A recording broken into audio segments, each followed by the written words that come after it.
Biglang naputol yung koneksyon sa remote, bumagsak, at ngayon ayaw na lumipad ng drone ko.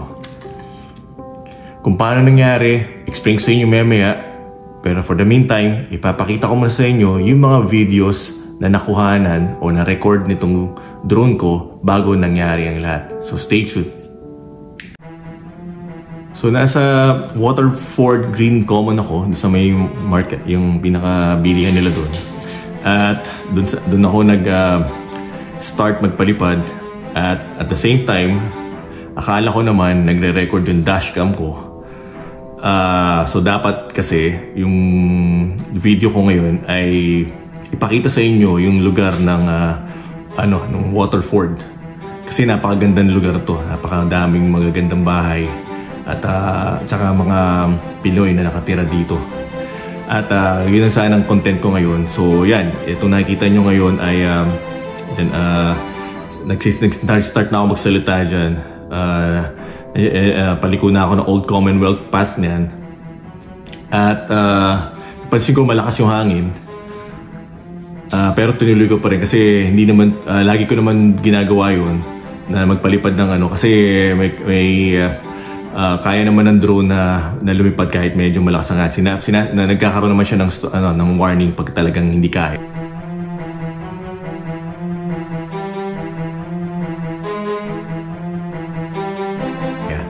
So, eto, napapansin nyo, tumigil ako kasi medyo malakas nga yung hangin, naiiwan yung drone. So, medyo tumigil ako dito at hinintay ko. Pero at the same time, nagsasalta ako dyan. Sayang at least nakita nyo sana rin yung, view from the car para yung sa dashcam. Kasi akala ko talaga nagre-record yung sa dashcam ko. Hindi ko pala na... So every time pala na nag-delete ka ng mga videos sa chip, ay kailangan mo i-format. So yun ang pagkakamali ko, hindi ko na-format. So akala ko nagre-record, yung pala hindi. So anyway, yan. Nagkamali ako, dapat lumiko ako doon sa unang kanto na yun, sa kanan. So mangyayari dito, mag-U-turn ako. Kasi nga doon ko plano talagang magkumuha ng mga shots. Yan. So pero mapapansin niyo ang gaganda ng mga bahay na dito, di ba? Ang gaganda. So tsaka maganda yung mga video, yung mga kuha ng drone. Ayan. Ang dami ko pa naman mga kinakwento dyan. So ngayon hindi ko na alam. Kasi gusto ko kasi talaga yung bang kung ano yung pumasok sa isip ko. So marami akong kinakwento dyan about sa lugar na to. Kasi nung nasa Bell ako, madalas kong puntahan to at madalas naming katukin. So dito kami lagi nakasayang. So pamilyar ako sa lugar na to. Yan, papasok na ako sa Brooksmere. Yan, Brooksmere yung street na yan. At liliko ako ng kaliwa dito sa Millie Pond. Yan. So dyan ako, kasi pamilyar ako sa lugar na to. Yan. So kita nyo naman yung mga bahay, di ba? Ang gaganda. Isa dito ay bahay ng kakilala namin. Hi po sa inyo. Hindi ko na po babanggitin para kamalaman ko sino po kayo at malaman yung bahay. Ang ganda ng bahay nila, di ba? So, hello po, Nay. At yan, nakikita nyo naman yung lugar na to. So lumiko ako dito sa Prairie Spring Bay. Yan yung at ang weather pala ngayon ay 15 lang. Feels like 9.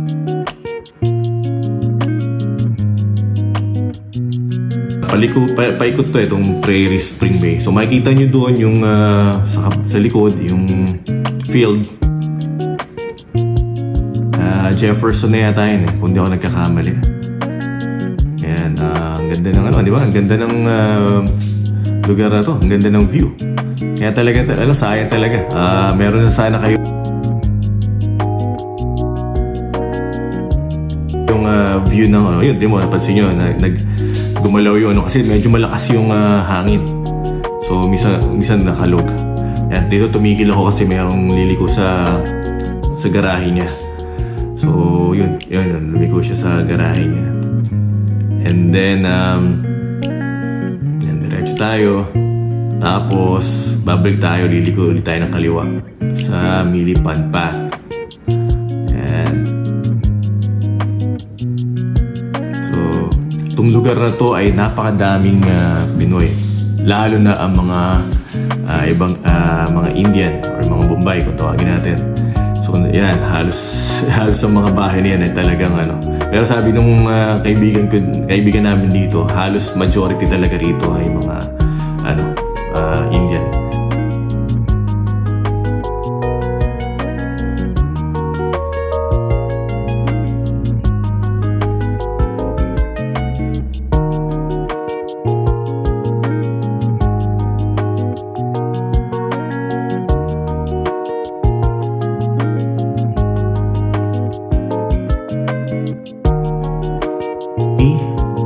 Lumigo ako ng kaliwa. So nasa Brooksmere pa rin tayo. At makikita nyo yung mga bahayan. Tingnan nyo naman ang mga gaganda ng bahay, di ba? Siguro nasa mga 500-600 na ang mga bahay na to, kung di ako nagkakamali. Yun, kumalog na naman sa lakas ng hangin. Yun talagang humataw. Ang taas niya nasa mga 40 meters. At dito medyo nauna ako ng konti, pero kailangan ko ang hintayin yung drone kasi medyo naiiwan siya. Pero mapapansin mo imposible mawalan ng connection kasi napakalapit lang, di ba? Kasi atong drone umaabot yan ng kahit mga 5 kilometro na kaya pa rin niya mag-connect. Yan. So dito, kinailangan ko siyang ilagay sa likod. So kaya nagbagal ako kasi otherwise pagka nakoberan siya ng bahay, mawawala yung active track ng drone. Maaari siyang bumalik sa pinagsimulan namin. Kaya binagalan ko dyan. So yan, papasin nyo naman yung hangin, malakas. Lalo na dumaan ako doon sa open field. Kasi doon talaga medyo humahataw talaga yung drone. Isa sa mga features ng drone na to, yung may active track siya na hindi mo kailangang hawakan yung remote. Basta i-program mo lang na sundan ka and then susunod lang sa'yo yun. Hanggang sa nakikita ka. Pagka nakoberan or nagkaroon ng puno at na-cover, nawawala. So kailangan na ulit i-reprogram. So ito yung Dr. Jose Rizal way. Yan, liliko ako dito sa Waterford Green. At dito nagkaroon ng problema na. For some reason, hindi ko alam kung bakit siya bigla na lang naputol. Yan, dito naputol na siya. Yan. At doon ako nagtaka. Kasi normally, minsan nangyayari talaga yun pagka talaga sobrang layo. Pero in this case, masyado malapit para maputol yung connection, which is very unusual yun. Kumbaga hindi pa nangyari sa akin. Kaya nagtaka ako bakit naputol. Hindi naman siya ganun kalakas yung hangin. At nung pumunta ako doon sa kasi inisip ko baka bumalik siya doon sa pinaka-home base na liparan namin. Kasi normally ganun yun. Pero hindi nangyari to. So naghintay ako, wala. Tapos nung hinahanap ko yung... Kasi ang kagandahan pa rin to sa remote, makikita mo kung nasan siya nandun. Kahit na naputol na yung battery or nawala siya ng power, malalaman mo kung nasan pa rin. So yun ang kagandahan ng drone na to. So dahil hinahanap ko, kinilik ko lang yung Find My Drone, na tuntun ko kung nasan siya. So doon ko na-realize na doon sa mismo doon binalikan ko siya doon. Buti nilang kamo, nasa gitna siya ng kalsada. Sayang nga, akala ko nakuha na ng dashcam lahat eh. At makikita nyo sana kung paano ko siya nakita. Doon sa tabi lang ng sa gitna ng kalsada, bali sa tabi ng mga nakapark. Buti kamo walang dumaan at nasagasaan. Kung hindi, yari. Pero ganun pa man, ang kagandahan sa DJI ay kahit masira itong mga to, dahil meron itong tinatawag na insurance, papalitan nila. May konting deductible lang. Ito ay pang-apat na kung tutusin. 3 beses na itong nag-crash o na-aksidente. Marami ng beses. Kaya hindi na ako kinakabahan din kahit paano. Kasi alam ko na under pa rin ng insurance siya. Under pa rin ng warranty. So yun nangyari. So nung nakita ko siya, doon ko na-realize na hindi ko pa actually nalaman na yung motor ay sira. Kasi inisip ko bakit bumagsak. Natanggal yung nagkahiwa-hiwalay natanggal yung lens ng camera, nawala yung battery, hindi ko pa nga alam kung nasaan ang battery. Napag-isipan ko nga baka kinuha ng iba.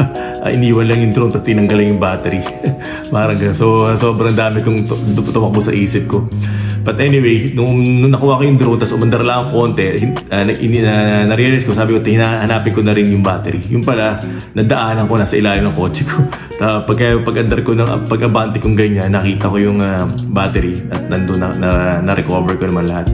So tinry kong i-repair kasi nasira yung propeller niya. So meron naman akong mga pamalit.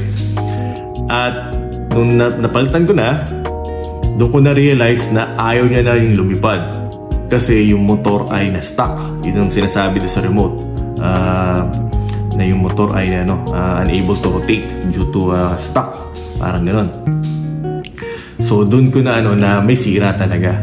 Kasi nung una medyo tinignan ko kung may bali kasi yung mga nangyaring yung mga previous accidents ito, may mga bali, nasira, yung ganito, ganyan, naduro kasi nadaanan, nasagasaan talaga siya. Which is napalitan naman ng DJI. Pero this time, wala talaga siyang kabali-bali. Umangat lang yung mga takip pero madali lang kasi tawag to, clip-on lang naman. So, binalik ko lang ganon. Tapos binalta ko lang yung propeller. Nung tinry ko ulit, doon ko na na-realize na ayaw talaga siyang umandar. So, yun na nangyari sa drone ko ngayon. So, medyo hindi maganda pero at least nakapag-capture siya ng magagandang video doon sa lugar na yun. So kahit paano meron pa rin akong naipapahagi sa inyo na video sa araw na to. Pero don't you worry, kasi ito naman klase ng gaya sa action DJI, i-report ko lang at ipapapadala ko doon sa kanilang head office. Usually ita-drop mo lang sa UPS tapos wala kang munang babayaran nun. Tapos pagka na-report na, ang kagandahan nun, bawat progress ini-email ka nila. At kung bawat department kung nasaan na yung drone mo, ini-email ka nila.